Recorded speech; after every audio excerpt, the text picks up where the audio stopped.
job of the FBI is to respond. The job of the Army is to defend. The Army's a broadsword, not a scalpel. Trust me, Senator, you do not want the Army in an American city. I'm sure everyone here knows the traditional model of the terrorist network. One cell controls all others. Cut off the head, the body will wither. Unfortunately, the old wisdom no longer applies. Cut off one head, another rises up in its place. We're not the first city to have to deal with terrorism. This is New York City. We can take it. I want you to turn the heat up under every one of your resources. Every one. I want results, whatever it takes. Agent Hubbard, FBI. What I propose is that you let these people go, and I'll take their place. They're not here to negotiate. They were waiting for the cameras. They're attacking our way of life. The president wants it stopped, and there's only one way to do that. I am declaring a state of martial law in this city. We intend to seal off this borough. Then we intend to squeeze it. I thought you were against it. This was not my call, so you're just following orders. The president made you put tanks on the Brooklyn Bridge. You're questioning my patriotism. Code red! Code red! You want to die? Do you?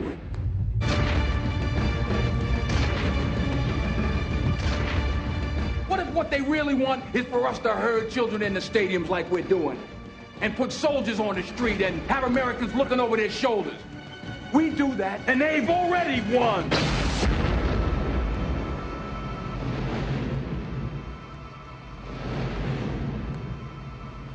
For the bombings in Africa, your effort came because you were looking into what had happened at the bombing of the World Trade Center. An extension of the World Trade Center case, but really I was covering the federal investigation into Bin Laden out of New York, which is where I have to disagree with my venerable colleague, Mr. Barry, because the U.S. government was going to great lengths to keep Bin Laden's name secret, to keep that investigation secret, and not to promote it in any way. I also think that the sales job on Bin Laden, if you will, was certainly done among Islamic fundamentalists and among his people and followers well before he became any kind of a household name. His American exposure has helped fuel that somewhat. So we have created a monster in your judgment. He was a monster in a sense of... I would agree with that, and I would also agree that he's still in Afghanistan. How did you get to see him? As any major organization, he has a mechanism for this. He had a front office operation in London, which consisted of a public relations wing, and we were vetted by them and questioned by them. Then we were sent to Islamabad, which was pretty much the neutral site where his operatives met with us.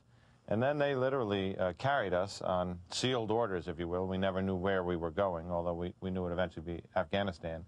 Carried us through without our ability to communicate with anyone. In May of 1998, ABC News correspondent John Miller went to Afghanistan to conduct an interview with Bin Laden. Bin Laden's appearance was cause for celebration for his men. All hell breaks loose. Missiles are shot up in the air, tracer bullets, and then when he walks into the room and you realize this guy is 6'3" or 6'4", he never raises his voice. He doesn't pound the table or use his fist. He's not a fiery orator. He's soft-spoken. But the words he was using were extremely powerful and frightening.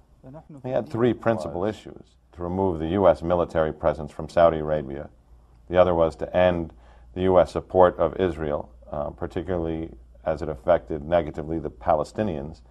And three was, at that time, an immediate halt to the bombing of Iraq. To understand bin Laden's hatred for America, you have to put the U.S. in the context it is seen by many Muslims. Americans impose themselves on everyone who believes in his religion and his rights. They accuse our children in Palestine of being terrorists, those children who have no weapons and have not yet even reached maturity. We asked bin Laden about Somalia. The United States referred to the military operation in Somalia as a rescue mission to prevent genocide by warring tribes. But bin Laden simply viewed it as another invasion of an Islamic country. American intelligence agencies believe it was bin Laden who dispatched his personal brigades with rocket launchers to shoot down U.S. helicopters. 18 U.S. soldiers were killed. Bin Laden does not deny he had a role and revels in America's retreat from Somalia. Realize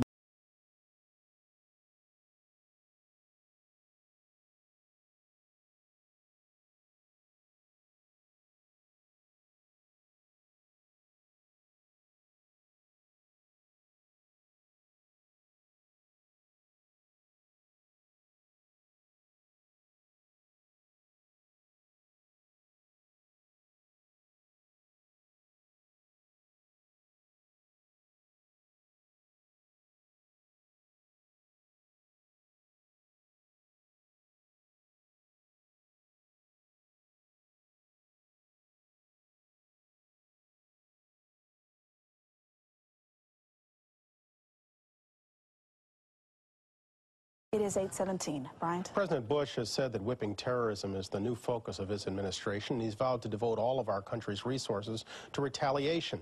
Philip Zelikow is a terrorism expert at the University of Virginia. Professor, welcome back. We're hearing a lot of stepped-up rhetoric. You heard Senator Torricelli talking about let's declare war on everybody who's been involved.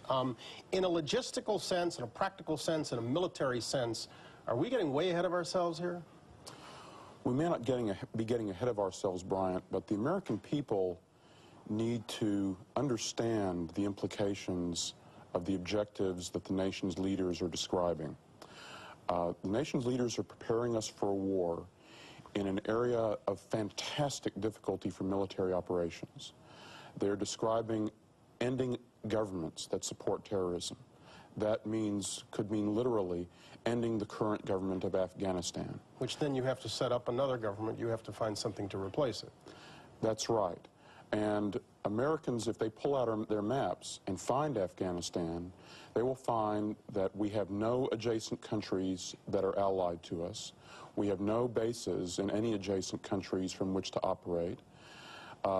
We could hardly pick a country in the entire world in which it would be more difficult for us to launch and mount and sustain the campaign people are talking about. Pakistan on one side, Iran on the other, and obviously neither one is going to be receptive. Former Soviet republics to the north. So none of those very receptive to the deployment of U.S. forces. Pakistan may grant us overflight for airstrikes, and that's one thing, and that may be very important. It may be very important very soon.